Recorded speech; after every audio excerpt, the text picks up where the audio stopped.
Hi, I watched Rear Window yesterday and that was amazing. They don't call Alfred Hitchcock the master of suspense for nothing because he was really good.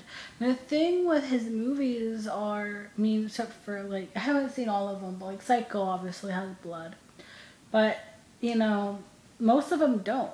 They're just suspense and thrilling, and it's like, what's gonna happen? Like, they kind of have you on the edge of your seat the entire time. Like, Rear Window, I've seen it before. This is only my second time seeing it, but I've seen it before. And I felt the same way I felt the first time I watched it, which was nervous for Jimmy and Grace and Thelma Ritter, who I really love so much.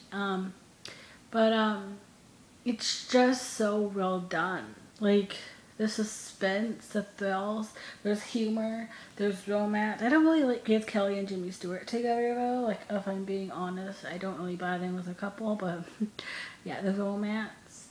Um, it's just, all of it is great except for the dog.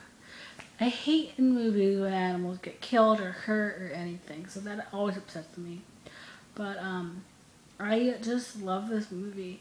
Like, even after the movie, I was still like on the edge. Like, I was still like recovering because like the ending was like super intense, and it's just like my nerves are just like I can't handle it anymore. But so like afterward, even now, kind of, I'm still kind of on edge from all of that.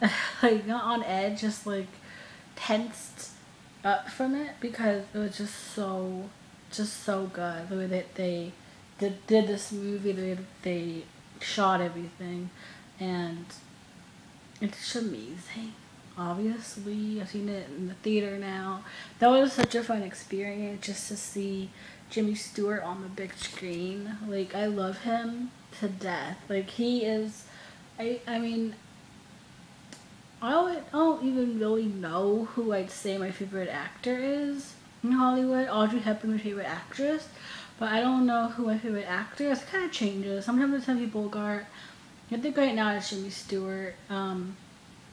He's just, he has my heart. He had it the first time I ever watched him in anything, which I don't remember what that was. But probably It's Wonderful Life. I don't like that movie. I don't like It's Wonderful Life, but I love him, and I fell in love with him, and I've seen so many of his movies already, and I need to see the rest of them because he's good in everything. He's good in dramas, romance, movies. He's good in westerns. He's good in like everything. He was in everything really. Like, I think he was in pretty much every genre you could be in, except for musical. I don't think he ever was in a musical, but you know, I don't know. I don't think so. But he was in like every genre except for that kind of thing. And horror, he wasn't in horror, but he was in thrillers and, you know, got kind of stuff. Um, and he was just good in everything that he did. He was just great. And then Grace Kelly, her character gave me anxiety because she, you know, climbed up everything. And I'm impressed that she did it with high heels on. Like, did anyone, I don't know if it's that person, but even then, she was still in high heels. And that's impressive. Even if it's Grace, if it was a stunt double, they were still in heels. And they were just climbing up everything like it was no big deal. And I'm just like, Thelma Ritter, too. Um, they were just like, oh, just climb up a ladder and heels, like whatever. And then Grace like climbs onto a windowsill and climbs right through. And I'm like, that's talent. That takes a lot of talent. I like Grace Kelly though. I think she was really good. A lot of people who don't like her, I think she was great. I think she did a great job in this movie. What I've on the other movies that I've seen her, I thought she did really good in those too. I don't know why people don't like her, but yes, I give this movie 5 out of 5 stars, 2 thumbs up, and that is all. Goodbye.